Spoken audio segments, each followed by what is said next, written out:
Hi everybody, I'm Matt with the Art Therapy Studio. My name's Eddie. I'm a paramedic. I work in a local emergency room. Thanks, Eddie.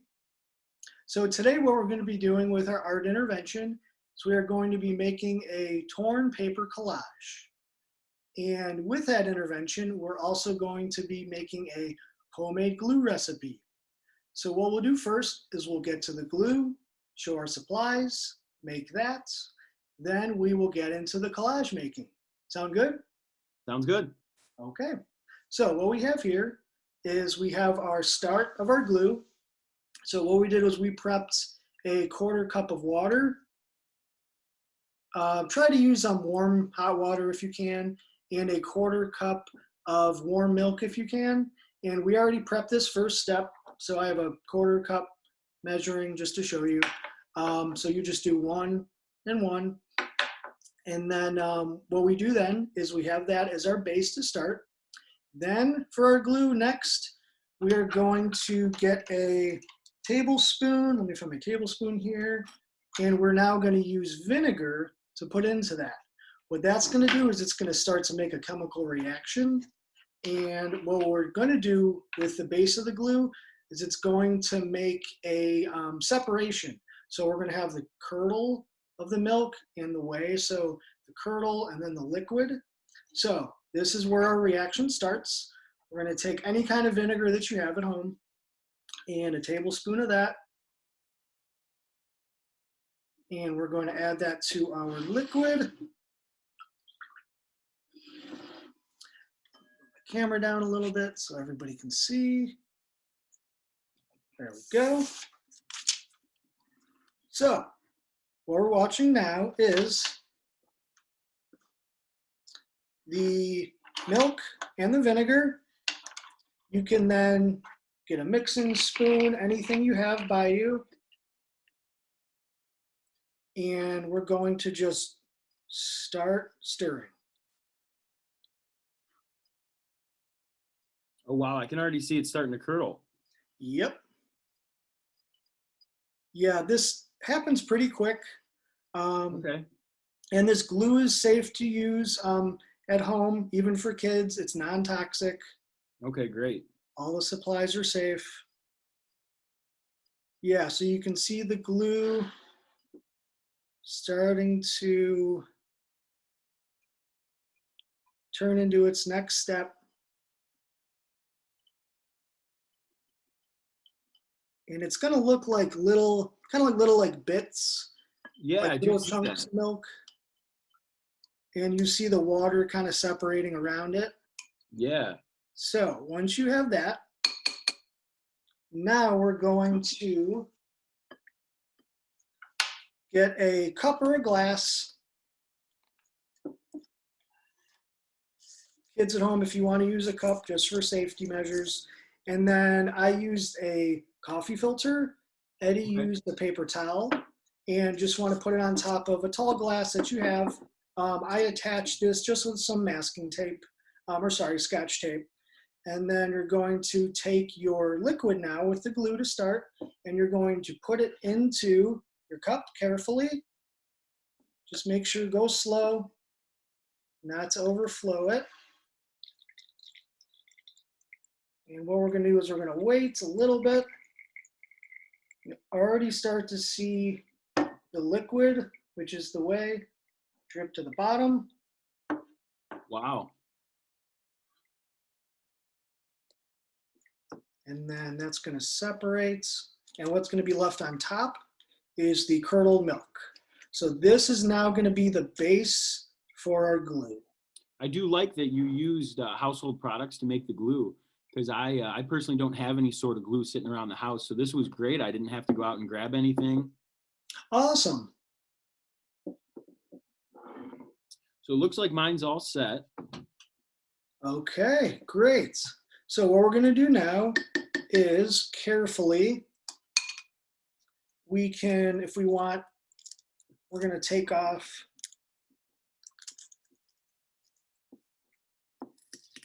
kind of lift up the coffee filter, the paper towel if you're able to.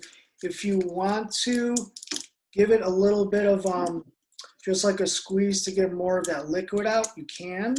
Okay.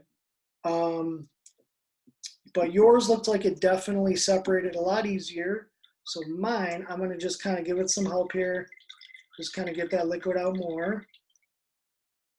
And it's okay if there's still some liquid in your curdled milk.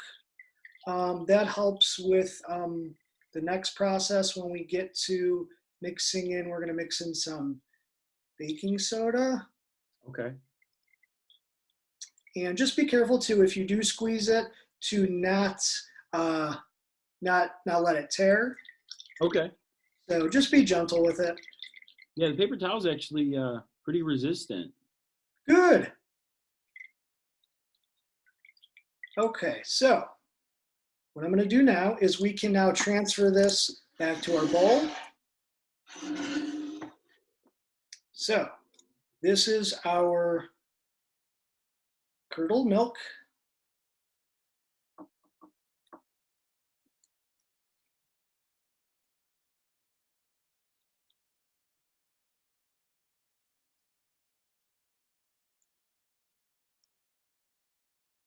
Now, how important is it that I get every last piece off of here? If there's still some on the paper towel or on the coffee filter, that's okay. Okay. Yeah. Try to get as much as you can off and separate it into the bowl. That'll It just actually give comes you off more glue. actually comes off pretty easy. Good. Yeah, mine still had a little bit of extra liquid in it, but that's okay. Okay. So I'll just kind of work that into my bowl. Okay, so then we're going to just remove our paper towel or coffee filter and our liquid. We don't need that anymore. Okay, so now for the next step, we are going to use our baking soda. Okay. So we're going to use either, you can do an eighth, 1/8 of a teaspoon up to a half a teaspoon. Okay. The more baking soda you put in, the more thicker your glue is going to be. Okay. And if you want it to be more of a consistency, more like liquidy glue, you would just add in more water. Okay. So what I'm going to do is, because mine came out more liquidy, I'm going to add in a little more baking soda. So I'm going to do just a half a teaspoon. Okay. And mine actually is a little less watery. So I think I'm going to start with maybe a quarter. Okay, awesome. And now, did you say if I add too much baking soda, I can add a little bit of the water? Yep, yeah. So the baking soda is going to, the more baking soda is going to make it thicker. Okay. So yeah, if you have less liquid, if it's clumpy, Okay. you can add more water as needed. And then we just stir. So mine's still liquidy, so I'm going to add more baking soda. And I like that you can choose the consistency of the glue to work with, whatever you're most comfortable with. Absolutely. Because I generally like something a little more paste-like rather than like a thin glue. And if you notice, it starts to foam a little bit. Yeah, I do notice that. Mine's foaming. I don't know if you can see it in the camera. It's got bubbles. And that's the reaction from the baking soda and the vinegar that's left. So that's normal.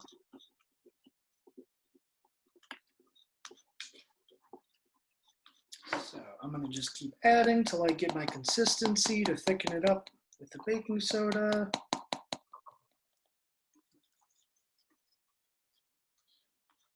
And this does take some patience, a little bit of time. That's okay.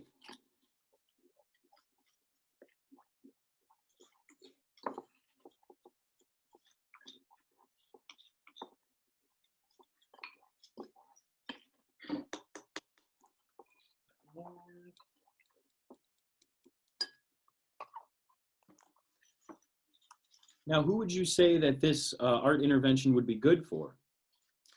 Good question. So the torn paper collage would actually be good for anybody. We are going to use the paper, and we're going to get into the motion of just kind of tearing up the paper, more of like a sensory type of art intervention today. There's still a creative piece to it, but also it's going to be about getting into the sense of what it feels like to tear the paper. Okay. So you could use it, getting back to your question, you could use this with kids, you could use it with even teenagers and adults. Okay. With kids, I think it's great because it's good for some energy release a little bit, Okay. tearing some of the paper. Whereas teenagers or adults, they might use it more for helping them relax. Yeah, I definitely like it because that has a tactile component to it as well.